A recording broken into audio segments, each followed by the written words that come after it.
Cümleten selamun aleyküm hanımlar. Diva Patik YouTube kanalıma hepiniz hoş geldiniz. Bugün birlikte iki şiş dikişsiz patik yapacağız. Ben patiğimde krem, yeşil ve sarı olmak üzere 3 tane normal patiklik ip kullandım. Şişlerim 3 numara. Modelimiz de şöyle.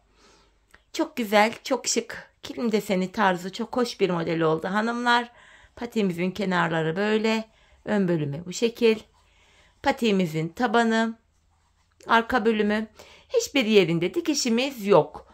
Bu patik benim elimin ölçülerine göre 37, 38 ve 39 numara ayaklar için uyumlu oldu. Patiğimize şu kenar bölümden başlayacağız hanımlar. Krem ipimiz ile 22 ilmek olarak şöyle ipimin ucunda, krem ipimin ucunda küçük bir miktar ip bıraktım. 22 ilmek atacağız. 1 2 3 4 5 6 bu şekilde 22 ilmek atalım gelelim. 22 ilmek attım hanımlar. Hemen şu kenara düğüm atacağım. Şöyle geri dönüyorum. Patiğimizde haroşa örgü uygulaması yapıyoruz. Ben örgümüzün hem arka yüzünde düz örgü örerek haroşalarımı elde ediyorum. Kenar ilmeğimi aldıktan sonra devamındaki ilmeklerimi düz yani haroşa olarak örüyorum.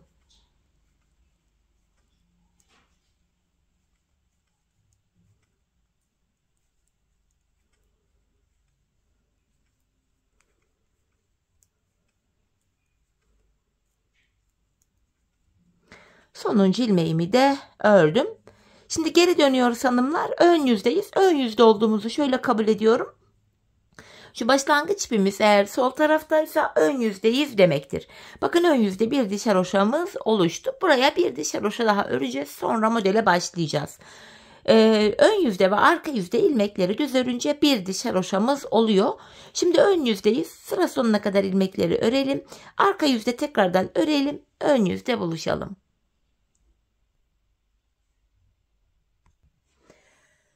Evet hanımlar, ilmeklerimi ön yüzde ve arka yüzde ördüm. Bu şekilde bakın iki diş haroşamız oluştu. Ön yüzde modele başlayacağız. Şu modelimiz hanımlar toplam 7 sıradan oluşuyor. Modelin ilk sırasındayız. Ve kenar ilmeğini aldıktan sonra ikinci ilmeğimi ördüm. Hemen hanımlar burada renkli ipimi yani yeşilimi ekliyorum. 3 ilmek yeşil öreceğim. Şu birinci ilmeğim. Hemen yeşil ipimin ucunu düğümleyeceğim. Şöyle 2 tane düğüm atıyorum buraya. 3 ilmek yeşil örüyoruz hanımlar. Şu ikinci yeşilim. Şu da 3. Kremimi aldım. 3 ilmekte krem öreceğim. 1, 2, 3. Şimdi de sarı ipimi alıyorum. 3 ilmekte sarı öreceğim buraya. Birinci sarı ilmeğim. İkinci. Hemen sarı ipimizin ucunu da düğümleyelim hanımlar. Şöyle düğümümü attım. Ön yüzde modelin birinci sırasındayız. Şu da üçüncü sarı ilmeğim. Kremimi alıyorum. Şişimde kalan ilmeklerin hepsini krem ile örüyorum. Ön yüzde modelin ilk sırasını bu şekilde kurduk. Şimdi geri dönüyorum. Arka yüzdeyim. Arka yüzde model kurulumu yapmayacağız. İlmeklerimizi gördüğümüz renklerle yine haroşa olarak öreceğiz. Krem ilmeklerimi krem ipim ile örüyorum. Bakın renk geçişinde ipimi arka yüzde bırakıyorum. Sarı ipimi aldım. Buraya 3 ilmek sarı öreceğim. Sarı ilmeklerimi sarı ipim ile örüyorum. Yine sarımı arkada bıraktım. Kremimi aldım. 3 krem ilmeğimi krem ile örüyorum. Yine kremi bırakıp tekrar sarı ipimi yeşil ipimi aldım. 3 yeşil ilmeğimi yeşil ile örüyorum. Yine yeşilimi arkada bıraktım. Kalan 2 ilmeğimi krem ipim ile örüyorum. Modelin ilk sırasını ön yüzde ve arka yüzde örerek tamamladık. Şimdi tekrar ön yüzde modelde ikinci sıradayız. Bu aşamada kenar ilmeğimi aldım. İkinci ilmeğimi ördüm. Model 3'er ilmek sola kayarak gidecek. Bakın. Şöyle 3'er ilmek sola kayacak. Şimdi buradaki 3 yeşilimi krem ile örüyorum. Bakın 3 yeşilimi ördüm. Şimdi tekrar yeşilimi alıyorum. Yine 3 yeşil ardından 3 krem ve 3 sarı. Modelimiz 3 yeşil, 3 krem, 3 sarı olacak şekilde örülüyor. 3'er ilmek sola doğru kayıyor. 3 sarımı ördüm. Krem ipimi alıyorum. Kalan ilmeklerimi krem ipim ile örüyorum. Modelimizin ikinci sırası bu şekilde. Sonuncu ilmeğimi de ördüm hanımlar. Şimdi geri döneceğiz. Arka yüzdeyiz. Yine arka yüzde model kurulumu yapmıyoruz. Arka yüzde ilmeklerimizi gördüğümüz renklerle haroşa örüyoruz. Kremimi arkada bırakıp sarıyı aldım. 3 sarı ilmeğimi sarı ipimle örüyorum. Sarıyı arkada bıraktım. Tekrar krem ipimi aldım. 3 krem ilmeğimi örüyorum. Tekrar kremimi arkada bırakıp bu defa yeşilimi aldım. 3 yeşil ilmeğimi yeşil ipim ile örüyorum. Tekrar yeşilimi arkada bırakıp şöyle kremimi aldım. Kalan 5 ilmeğim krem ile örülüyor. Arka yüzde ikinci sıramızı da örmüş olduk hanımlar. Şimdi geri döndüm. Bakın modelimizde şimdi 3. sıraya geldik. Yine 3 ilmek sola kayacak model. Şimdi de hanımlar 8 ilmek krem öreceğim. 5, 3 yeşili de krem ile örüyorum. 8 oluyor. Ardından tekrar yeşil ipimi aldım. Yine modelimi yapacağım. 3 yeşil, 3 krem ve tekrardan sarı ipimi aldım. 3 ilmek sarı. Kremimi aldım hanımlar. Kalan 5 ilmeğimi krem ipim ile örüyorum. Bu şekilde.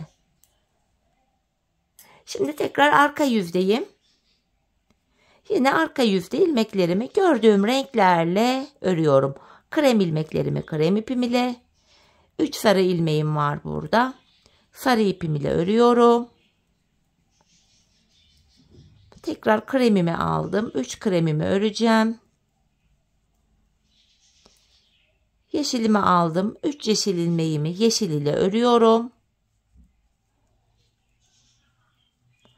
Tekrardan kremimi aldım. Kalan ilmeklerimi krem ipim ile örüyorum. Arka yüzde modelin 3. sırasını tamamladık. Şimdi ön yüzde modelin tam ortasında 4. sıradayız.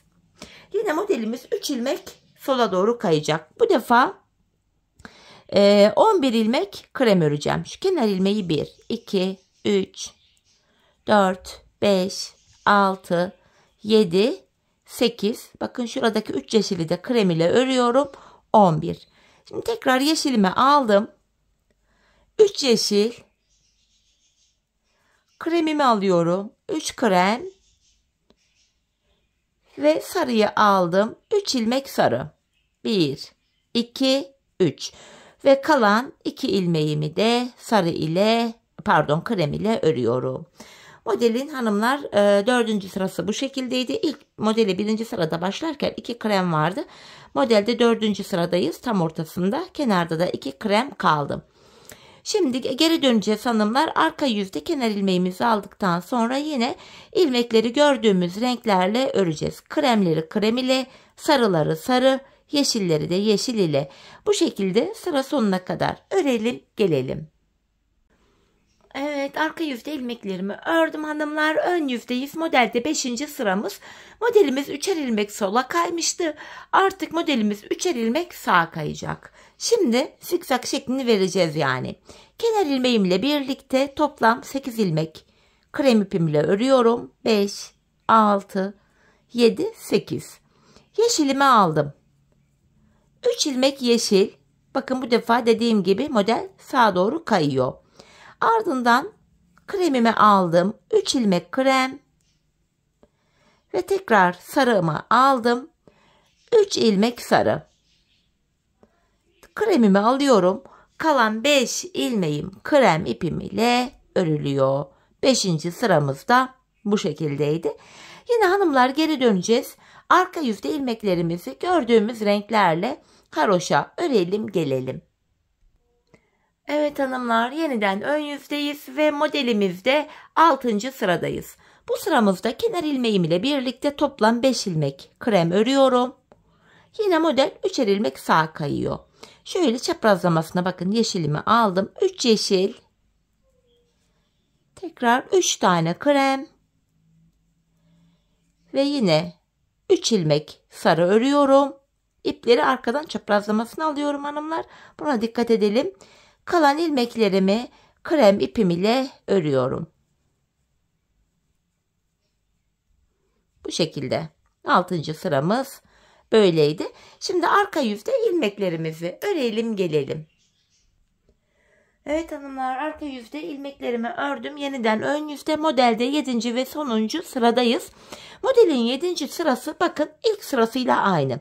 Yani bu demek bu demek oluyor ki birinci modelin 7. yani sonuncu sırasını yaparken ikinci modelin de ilk sırasını yapmış oluyoruz.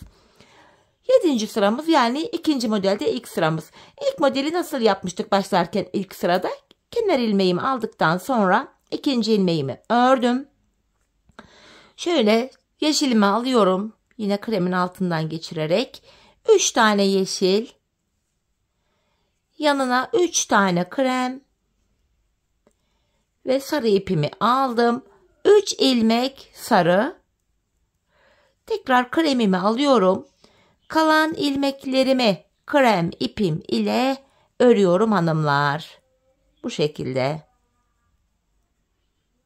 Şöyle. Modelin 7. sırası, ikinci modelin de ilk sırası oldu bu. Şimdi yine arka yüzde ilmeklerimizi gördüğümüz renklerle haroşa örelim gelelim. Evet hanımlar, arka yüzde ilmeklerimi ördüm. Şimdi ön yüzdeyiz. Dediğim gibi bir önceki sırada ilk modelin 7. sırasını yaptık. Aynı zamanda gördüğünüz gibi aynı sayılarla ikinci modelin de ilk sırasını yapmış olduk. Şimdi modelin ikinci sırası ile devam edeceğiz. Yani şura ile. İkinci modeli yapacağız hanımlar. Şimdi modelde ikinci sıramız. İkinci sıramızı da yine birlikte kuralım. Kenar ilmeğimi aldım. İkinci, 3, 4, 5 ilmeğimi krem ile ördüm. Tekrar modelimiz 3'er ilmek sola doğru kayacak. 3 tane yeşil örüyorum. Yanına 3 tane krem ve sarı ipimi aldım. 3 ilmek sarı. Kremimi alıyorum. Kalan ilmeklerimi de krem ipim ile örüyorum. Bu şekilde. Şimdi modelde ikinci sıramızı yaptık. Şimdi geri döneceğiz. Arka yüzde ilmekleri öreceğiz. Ön yüzde modelin 3. sırası ile devam edeceğiz. Bu aşamada alt modele bakarak modelin devamını yapabilirsiniz. Ya da ben modele bakarak yapamıyorum diyenler varsa da videoyu biraz geri alarak ilk modelin sıralamalarını takip ederek diğer ikinci modeli de yapabilirsiniz. Yine hanımlar, ikinci modele baktığımızda ikinci modelin 7. sırası yani bu sırası 3. modelin ilk sırası oluyor. Model bu şekilde ilerliyor. Gördüğünüz gibi. Ardından yine 3. modeli kuracağız. Toplam bakın şu tepe gibi yerleri sayacak olursak 3 tane tepe yapmışız. İlkini birlikte bitirdik. İkinciyi başlattık. Toplam 3 tane bu desenden yapacağız. Ve en son 3. modelimizin 7. sırasını yani sonuncu sırasını yapalım gelelim. 4. sıraya başlamayalım. Yani modelin 2. sırası gibi şu anki sırayı yapmayalım. Bu kadar. Örelim gelelim. Ardından patiğimizin şu ön bölümlerine birlikte geçeceğiz. Evet hanımlar. Ben buraya 3 tane modelimi bu şekilde ördüm ve geldim. En son 3. modelimin 7. sırasını yaptım. Şimdi patiğimizin ön bölümünde oval bölümüne geçeceğiz. Öncesinde bir diş haroşa örmemiz gerekiyor. Krem ipimiz ile yeşil ipimiz ve sarı ipimiz beklesin. Kesmiyoruz hanımlar. Burada bekleyecek. Buraya bir diş haroşamızı öreceğiz. Sıra sonuna kadar ilmeklerimi örüyorum. Ön yüzdeyim.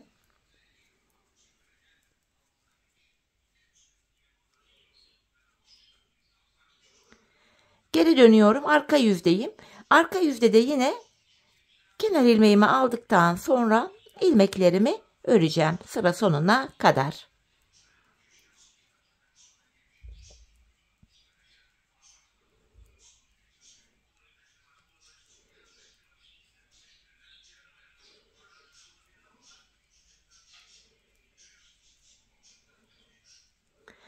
Sonuncu ilmeğimi de ördüm. Şimdi tekrar geri dönüyorum hanımlar. Ön yüzdeyiz.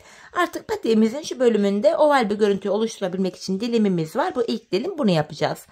Burada hanımlar kenar ilmeğimi aldıktan sonra ikinci ilmeğim 3, 4, 5 ilmek örüyorum. Geri dönüyorum. İlk ilmeğimi düz örerek başladım. Bakın arka yüzdeyim. Arka yüzde ilmeklerimi normal haroşa örüyorum. Tekrar geri döndüm, ön yüzdeyim. Şimdi de 7 ilmek örüp geri döneceğiz. Her seferinde ikişer ilmek artırarak gideceğiz bu bölümde. Kenar ilmeğimi aldım. 2, 3, 4, 5, 6, 7. Bakın 7 ilmek ördüm bu defada. Geri dönüyorum. Arka yüzdeyim. İlk ilmeğimi ördüm. Arka yüzde ilmekleri sıra sonuna kadar haroşa örüyoruz. Tekrar geri döndüm, ön yüzdeyim. Şimdi de 2 ilmek daha öreceğiz. Yani 9 ilmek. 9 ilmek öreceğim, geri döneceğim. 3, 4, 5, 6, 7, 8, 9. Bu şekilde geri dönüyorum. Arka yüzde yine ilk ilmeğimi örerek başladım. İlmeklerimi normal haroşa örüyorum. Geri döndüm hanımlar, ön yüzdeyiz. Bu defa da 9 ilmek örmüştük. 11 ilmek örüp geri döneceğiz. Şu kenar ilmeğim 1, 2, 3. Bu aşamada şu alttaki yeşil ipimi şöyle kremin üstünden atlatarak yakınlaştırdım. Şöyle. Bakın şu ortadaki modeli kurmak için yeşil ip arkada uzun uzadıya kalmasın diye. Dördüncü ilmeğim 5, 6, 7, 8, 9, 10, 11 ilmeğimi ördüm. Geri dönüyorum. Tekrar ilk ilmeğimi düz örerek başladım. Arka yüzde. Diğerlerini haroşa örüyorum.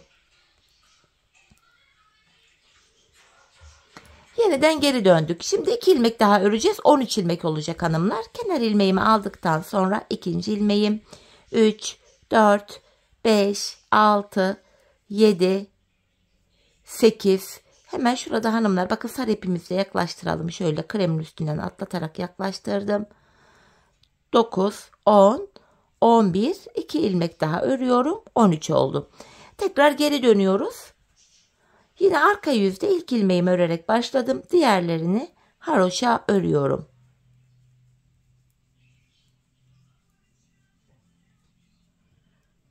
Geri döndüm. Ön yüzdeyim hanımlar yine.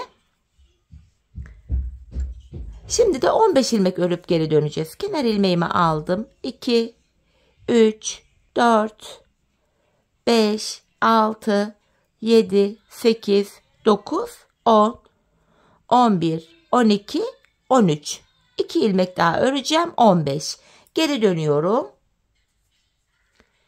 Yine ilk ilmeğimi örerek başladım. Diğer ilmeklerimi de haroşa örüyorum.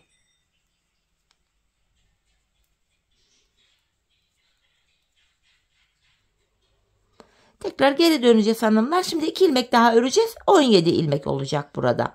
Kenar ilmeğimi aldım. İkinci ilmeğim 3. Yine hanımlar şöyle alttan yeşil ipimi yaklaştıracağım. Şu dördüncü ilmeğim 5, 6, 7, 8, 9, 10, 11, 12, 13, 14, 15. 2 ilmek daha ördüm. 17 oldu. Şimdi tekrar geri dönüyoruz. Son 5 ilmek kaldı hanımlar. Arka yüzde ilmeklerimizi haroşa öreceğiz. Sonrasında bu da hep 17 ilmek olana kadar ikişer ikişer artırarak geldik. Ön yüzde bu defa ikişer ikişer ilmek eksilterek devam edeceğiz. Evet, sonuncu ilmeğimi de ördüm. Tekrar geri dönüyorum. Ön yüzdeyiz. En son 5 ilmek kalmıştı burada. Ve en son 17 ilmek örüp geri dönmüştük. Şimdi hanımlar 2 ilmek eksik öreceğim. 15 ilmek örüp geri döneceğim. Kenar ilmeğimi aldım. İkinci ilmeğim 3, 4, 5, 6, 7, 8, 9, 10, 11, 12, 13, 14, 15. 2 ilmek bıraktım. Geri dönüyorum. Yine ilk ilmeğimi örerek başladım. Arka yüzde 15 ilmeğimi örüyorum.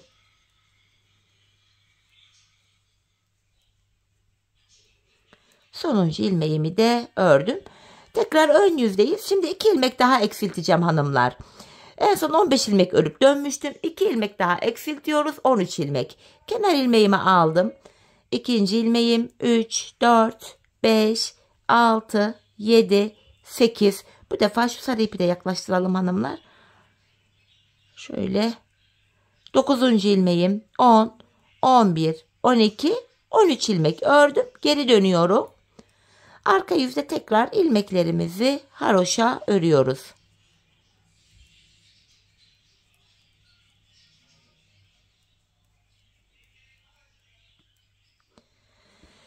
Evet, şimdi hanımlar tekrar ön yüzde. Bu defa 2 ilmek daha eksik yapacağız. 11 ilmek öreceğiz. Kenar ilmeğimi aldım. 2, 3, 4, 5, 6, 7, 8, 9, 10, 11 ilmek ördüm hanımlar. Geri dönüyorum. Arka yüzde yine bu 11 ilmeğimi örüyorum. Bu defa gördüğünüz gibi ikişer ikişer ilmek eksilterek gideceğiz. 5 ilmekle başlamıştık. 5 ilmek kalana kadar bu işleme devam edeceğiz.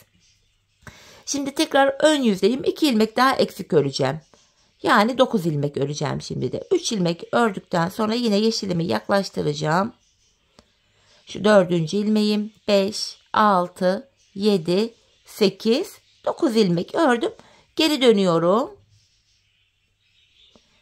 Arka yüzde 9 ilmeğimi yine haroşa örüyorum.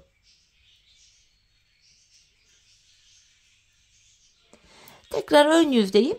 Bu defa 2 ilmek daha eksilecek hanımlar. 7 ilmek öreceğim. Kenar ilmeğim 1, 2, 3, 4, 5, 6, 7. Geri dönüyorum. Arka yüzde 7 ilmeğimi haroşa örüyorum. Tekrar geri döndüm. Ön yüzdeyim hanımlar. Şimdi de 5 ilmek öreceğim, geri döneceğim. 5 ilmek ile başlamıştık. 5 ilmek ile dilimimizi bitiriyoruz. 5 ilmeğimi ördüm, geri dönüyorum.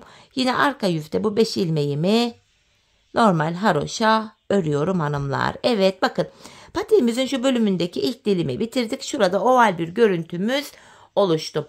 Şimdi hemen patiğimizin bu orta bölümüne şu deseni yapacağız. 7 sıradan oluşan modelimizi aynı şekilde buraya da kuracağız. Burada dilim oluşturmuyoruz. Her sırada ilmekleri sıra sonuna kadar öreceğiz. Şimdi modelin ilk sırası, bakın ilk sırasını göstereceğim size. 2. ilmeğimi ördüm. 2 ilmekten sonra yine altta yaptığımız 7 sıradan oluşan modelin aynısını yapıyoruz. Alttan yeşil ipimi aldım. 3 ilmek yeşil. Şöyle 1, 2, 3. Bakın arkadaki yeşili biraz esnek bıraktım. Şöyle esneklik payı korunsun diye. 3 yeşilden sonra 3 krem. Modelde 1. sıramız ön yüzdeyiz. Ve tekrar alttan sarı ipimi alıyorum. 3 ilmek sarı öreceğim şimdi de buraya. 1, 2, 3. Tekrar kremimi alıyorum. Kalan ilmeklerimi krem ile örüyorum. Yine şuralarda yaptığımız gibi model 3'er ilmek önce sola doğru kayacak. Son 2 ilmek kalana kadar yapacağız. Sonra ilmekler 3'er ilmek sağa kayacak. Sonuncu ilmeğimizi de ördükten sonra hanımlar geri döneceğiz. Arka yüzde ilmekleri gördüğümüz renklerle yine öreceğiz. Sonrasında modelin 2. sırası, 3. 4. 5. 6. 7. sırası diye devam edeceğiz.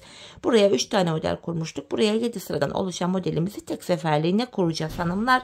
Şimdi 7 sıradan oluşan modelimizi orta kısma yapalım. Ardından buluşalım. Evet hanımlar, patiğimin bu bölümüne 7 sıradan oluşan modelimi bir yaptım geldim. Şimdi şurada yaptığımız dilimin aynısını bakın şu kenarda da yapacağız. Yani ilk 5 ilmek örüp döneceğiz. Sonra 7 ilmek öreceğiz, döneceğiz. Bu şekilde 17 ilmek olana kadar öreceğiz, geri döneceğiz. Sonra da ilmekleri ikişer ikişer eksilteceğiz. Bakın 5 ilmek ördüm, geri dönüyorum. Yine ilk ilmeğimi örerek başladım. Arka yüzde ilmekleri normal haroşa örüyoruz. Tekrar ön yüzde bu defa 2 ilmek daha artıracağız. Yani 7 ilmek öreceğiz, döneceğiz. Sonraki sırada 9, 11, 13, 15 ve 17 olana kadar bu işleme devam edeceğiz. Bakın 7 ördüm, geri dönüyorum. Arka yüzde ilmeklerimi örüyorum. Böyle devam edecek. 17 olduktan sonra bu defa da ikişer ikişer eksilterek gideceğiz. 15 öreceğiz, döneceğiz. 13 öreceğiz, döneceğiz. 11, 9, 7, 5. Bu şekilde şuradaki dilimin aynısını buraya da yapacağız. Burada kafası karışacak olan olursa da şu dilimin bölümlerini takip ederek, çünkü bunu yaparken hiç sıra atlamadım, tek tek gösterdim. Aynısı buraya da yapılacak hanımlar. Şimdi patiğimizin bu bölümündeki dilimini de örelim, gelelim, ardından buluşalım. Evet hanımlar, dilimimi bitirdim geldim. En son şuraya 5 ilmek ördüm, geri döndüm bu şekilde. Şimdi buraya bir diş haroşa öreceğiz krem ipimizle. Kenar ilmeğimi örmeden aldım. Hanımlar, ilmeklerimizi sıra sonuna kadar örelim ön yüzde. Arka yüzde de tekrar haroşa olarak örelim gelelim. Yeniden ön yüzde buluşalım. Evet, bir diş haroşamı ördüm geldim hanımlar. Şimdi şuraya yaptığımız modelin aynısını bakın diğer kenara da yapıyoruz. Aynı şekilde aynı sayıda. Hemen ilkini başlatalım yine birlikte. Modele başlıyoruz. Birinci sıradayız. Kenar ilmeğimi aldım. İkinci ilmeğimi de krem ile ördüm. Yine alttan şöyle yeşil ipimi alıyorum. 3 ilmek yeşil. 1. Şöyle yeşilliğini arkada esnek bırakalım. 2, 3.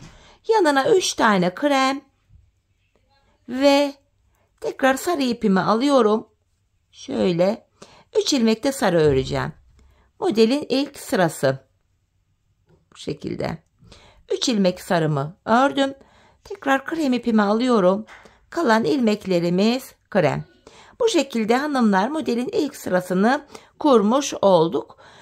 Ardından geri döneceğiz. Arka yüzde yine ilmeklerimizi gördüğümüz renklerle haroşa öreceğiz. Ön yüzde modelin ikinci sırası diye devam edeceğiz. Toplam 7 sıradan oluşan model. Hanımlar, burada yaptığımız işlemin aynısı. Aynı sayı, aynı hiza. Hiçbir fark yok. Buraya bakın, şöyle baktığımızda sarılarla 1, 2, 3 tane model yapmıştık. Bu kenarımızda da 1, 2, aynı şekilde 3 tane model var. Buraya da bu zikzak desenden 3 tane yapacağız. 3. model bittikten sonra patiye başlarken 2 diş haroşa örmüştük. 3. modeli bitirdikten sonra da hanımlar bu renkli iplerimizi kesip arkaya düğümleyelim. Ardından 2 sırada krem ipimiz ile haroşamızı örelim gelelim. Ardından buluşalım. Birlikte tabanımıza geçelim. Evet hanımlar, patiğimin diğer kenarını da yine bitirdim geldim. Buraya da 3 tane model yaptım. 3. modelimden sonra bakın 2 diş haroşamı ördüm. Renkli iplerimin yani yeşil ve sarı ipimin ucunu kestim. Arkaya ucunu düğümledim ve gizledim. Bu şekilde patiğimizin üst bölümünü hanımlar tamamlamış olduk. Şimdi ilmeklerimizi kesme zamanı. Buradaki ilmeklerimi ikişer ikişer toplayarak keseceğim.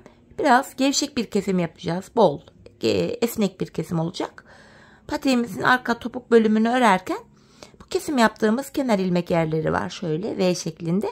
Buralardan ilmekler çıkaracağız.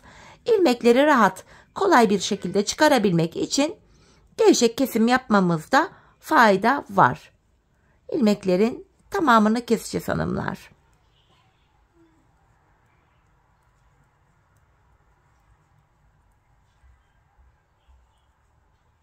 Son bir ilmeğim kaldı. Onu da kesiyorum. En son şu kenarıma sık olsun diye şöyle 2 tane de düğüm attım buraya. İpimizi kesiyorum. Evet, patiğimizin üst bölümünü tamamladık hanımlar. Şimdi tabanımıza geçeceğiz. Şöyle bakın, şu geniş olan yerden kenar ilmek yerlerine girerek ilmekler çıkaracağız. Bunun için bir tık uzun şiş kullanacağım. Ucu kapalı, şöyle ilmekler kaçmasın diye. Dileyen misinalı şiş de kullanabilir. Hemen şöyle bakın, şu kenarda ön yüzde ilk kenar ilmek yerine ilmeğin 2 kanadına birden girdim. Buradan şöyle bir ilmek çıkartıyorum. Sırasıyla hanımlar burada kenar ilmek yerlerine girerek ilmekler çıkaracağız. İkinci ilmekten sonra hemen şuraya bir düğüm atacağım. Patiğimiz sökülmesin. Bakın, yine ilmeğin 2 kanadına birden girdim. Sıradaki ilmek çıkarttım. 3 ilmek oldu. Şu 4. ilmeğim, şu ipin ucunda gizleyerek götürüyorum. Şu 5. ilmeğim, 6, 7, 8, 9, 10. Hanımlar, buradan toplamda şu diğer uca kadar, şu uca kadar ben 79 ilmek çıkarttım. Şimdi hep birlikte şu uçtan şu diğer uca ilmeklerimizi çıkaralım gelelim. Evet hanımlar, diğer uca kadar 79 adet ilmek çıkarttım. Şimdi geri dönüyorum, arka yüzdeyim. Arka yüzde kenar ilmeğini örmeden aldım. Diğer ilmeklerimi haroşa olarak yani normal düz olarak öreceğim. Bu şekilde sıra sonuna kadar ilmeklerimizi örelim gelelim. Evet hanımlar, ilmeklerin hepsini ördüm. Şimdi ön yüzdeyim. Burundan başlayarak taban kesimini yapacağız. Öncelikle şişimde 79 ilmeğim var. 7 ilmek buruna ayırıyorum. 79'dan 7'yi çıkarttım. Geriye 72 ilmek kalır. 72 ilmeği de iki yana eşit paylaştırınca yanlara 36'şar ilmek düşüyor. Tabanımızı yapabilmek için öncelikle şu ilk kenardaki 36 ilmeğimi öreceğim. Bakın 3 ilmek oldu. 4, 5, 6, 7, 8, 9, 10. 11, 12, 13, 14, 15, 16, 17, 18, 19, 20, 21, 22, 23, 24, 25, 26, 27, 28, 29, 30, 31, 32, 33, 34, 35 ve 36. 36 ilmeğimizi ördüm. Şimdi bu patiğimizin burnu için 7 ilmek daha öreceğim. 1, 2, 3, 4, 5, 6, 7. Saydığımızda şu sol kenarda da 36 ilmeğimiz kalıyor. Şimdi 7 ilmekten sonra geri dönüyorum hanımlar. Bu aşamada artık ipimiz hep karşıda olacak ve ilk ilmeği örmeden alacağız. 7 ilmeğimi öreceğim. İlkini aldım. 2, 3, 4, 5, 6, 7. Tekrar geri dönüyorum. 7 ilmek ile burun kısmına bir diş haroşamız oluştu. Patiğimizin tabanı 11 ilmek olacak. 11 olana kadar da her sırada yanlardan birer ilmek örerek ortaya ekleyeceğiz. Yine ipim karşıda, ilkini örmeden aldım. 7 ilmeğimi öreceğim. 3, 4, 5, 6, 7. Yandan bir ilmek örerek ortaya ekledim. 8 oldu. Geri dönüyorum. Yine ipim karşıda, ilk ilmeği örmeden aldım. 8 ilmeği öreceğim. 4, 5, 6, 7, 8. Bir ilmek de yandan örerek ortaya ekledim. 9 oldu. Geri dönüyorum. Yine ipim karşıda, ilk ilmeği örmeden aldım. 9 ilmeğimi öreceğim. 5, 6, 7, 8, 9. Bir ilmek de yandan alarak örüyorum. 10. Tekrar geri döndüm. Şöyle ipim karşıda, ilk ilmeği örmeden aldım. 10 ilmeğimi öreceğim. 5, 6, 7, 8, 9, 10. Bir ilmek de yandan örerek ortaya ekledim. 11 oldum. Şimdi 11 ilmek ile taban kesimine başlayacağız. Tabanda 11 ilmek var. 10 ilmek öreceğiz. 11. de kesimi yapacağız. Yine ipim karşıda, ilkini örmeden aldım. 2, 3, 4, 5, 6, 7, 8, 9, 10. 11. ilmekte yandan da bir ilmek alıp ikisini kesiyorum. Kesimden sonra geri döndüm. Yine ipim karşıda, ilk ilmeği örmeden aldım. 10 ilmek öreceğim. 4, 5, 6, 7, 8, 9, 10. 11. ilmekte yanında bir ilmek alıp ikisini kestim. Patiğimizin tabanı böyle örülüyor. Tekrar geri döndüm hanımlar. Aynı işlemi yapacağız. 10 ilmek örüp 11. de kesimi yapacağız. 6 ilmek oldu. 7, 8, 9, 10. 11. de şöyle kesimimi yapıyorum. Tekrar geri döndüm. Yine ip karşıda, ilk ilmeği örmeden aldım. 10 ilmek öreceğim. 5, 6, 7, 8, 9, 10. 11. de şöyle kesimimi yapıyorum. Tabanımız 11 ilmek ile bu şekilde örülüyor hanımlar. Biz bu kesme işlemine sağ ve sol şişimizdeki ilmekler bitene kadar devam edeceğiz. Ve kesim sonunda şişimizde sadece tabanda kullandığımız 11 ilmeğimiz kalacak. Şimdi hep birlikte tabanımızı örelim, gelelim, ardından buluşalım. Evet hanımlar, patiğimizin tabanını ördüm ve geldim. Şişimde sadece tabanda kullandığım 11 ilmeğim kaldı. Şimdi bu 11 ilmek ile patiğimizin hanımlar şu arka topuk bölümünü yapacağız. Yine ipim karşıda, ilk ilmeğimi örmeden aldım. Son 2 ilmeğim kalana kadar ilmeklerimi örüyorum. Bu şekilde. Son 2 ilmeğimi kestim. Şişimde 10 ilmek kaldı. Bu aşamada hanımlar şuralarda bakın kenar ilmek yerleri var. Hemen şuradaki ilk kenar ilmek yerine ilmeğin iki kanadına birden girip ilmek çıkarttım. Tekrar 11 ilmek oldu. Bu şekilde hem patiğimizin arkasını örmüş oluyoruz, hem de arkası şu kenarlarımıza eklenmiş oluyor. Ardından geri döndüm. Yine ipim karşıda ve ilk ilmeğimi örmeden aldım. Tekrardan son 2 ilmeğim kalana kadar ilmeklerimi örüyorum. Son 2 ilmeğimi kestim. Şu sağ kenardan ilmek çıkartırken şöyle geri döneceğim. Ön yüze çıkaracağım. Öyle daha çok kolayıma gidiyor. Bakın hemen şuradaki ilk kenar ilmek yerine ilmeğin 2 kanadına birden girerek ilmeğimi çıkartıyorum. Böylece yeniden 11 ilmeğimiz oldu. Diğer ilmeklerimi öreceğim. Patiğimizin arkası böyle yapılıyor. Son 2 ilmek kalana kadar örüyoruz. Son 2 ilmeğimizi şöyle kesiyoruz ve bakın bir sonraki kenar ilmek yerine girip ilmek çıkartıyoruz. Şöyle. Geri döndüm. İpim karşıda, ilk ilmeği örmeden aldım. Tekrar son 2 ilmek kalana kadar öreceğim. Son 2'yi kestim. Geri dönüyorum. Bir sonraki kenar ilmek yerine şuraya girerek ilmek çıkarttım. Arka bölümde yapacağımız işlem bu hanımlar. Bu şekilde topuk bölümünü örmeye devam edeceğiz. Tekrar son 2 ilmeğimi kesiyorum ve bir sonraki kenar ilmek yerinden ilmek çıkartıyorum. Hanımlar, biz bu işleme şuralarda son kenar ilmek yerlerine gelene kadar, yani şuralara gelene kadar devam edeceğiz. Şimdi hep birlikte patiğimizin arka bölümünü tamamlayalım, gelelim. Evet hanımlar, patiğimin arka bölümünü son kenar ilmek yerlerine gelene kadar ördüm geldim. Artık ilmeklerimi kesiyorum. İkişer ikişer toplayarak keseceğim. Hemen şu kenarımda ipucu vardı, onu da keserken şöyle atlatarak gizliyorum. Böylece patiğimizin bu örgü bölümünü tamamlamış oluyoruz. İlmeklerimin tamamını kesiyorum. Son ilmeğimi de kestim.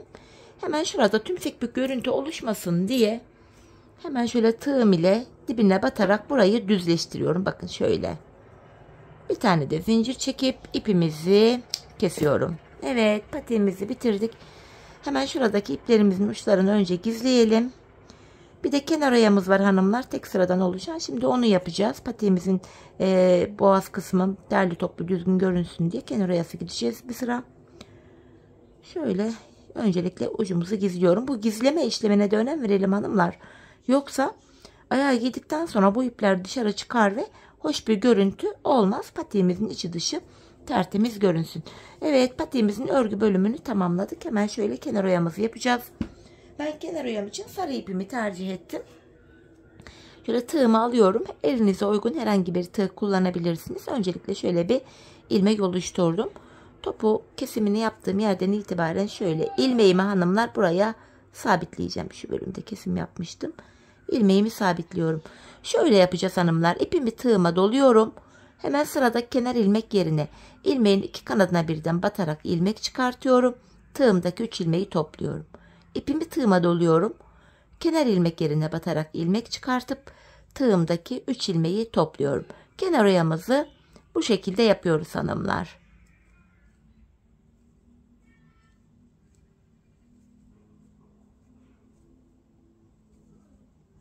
Böyle. Bu şekilde patiğimizin çevresini şu ilk başladığımız yere kadar dolanalım, gelelim. Evet hanımlar, ilk başladığımız yere kadar kenar oyamı bu şekilde yaptım geldim. En son şuraya da bir zincir çekeceğim ve ipimi kesiyorum. Şöyle önce bir sıkılayalım şurayı.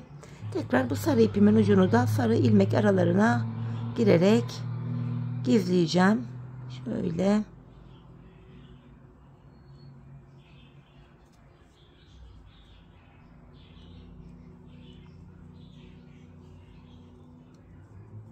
Evet. Patiğimizi bu şekilde tamamladık. Görüntü itibariyle hanımlar şekil bu. Bakın şöyle haroşa örgü olduğu için gayet esnek, ayağı saran bir patik oldu. Hemen manken ayağıma da giydireyim. Birlikte ayaktaki duruşuna da bakalım patiğimizin. Çok güzel, şık, kolay, gösterişli bir model oldu hanımlar. 5 şiş patik bilmeyen hanımların da rahatlıkla yapabileceği bir model. Ben çok beğenerek, çok severek yaptım. Umarım sizler de patiğinizi benimle birlikte beğenerek, severek yaparsınız. Yapacak olanlara da şimdiden kolay gelsin diyorum. İşte hanımlar, patiğimizin ayaktaki duruşu da bu şekilde. Önden duruşu, yanı, tabanımız, topuğumuz, model bu. Evet, yine birlikte güzel bir modelin daha sonuna geldik.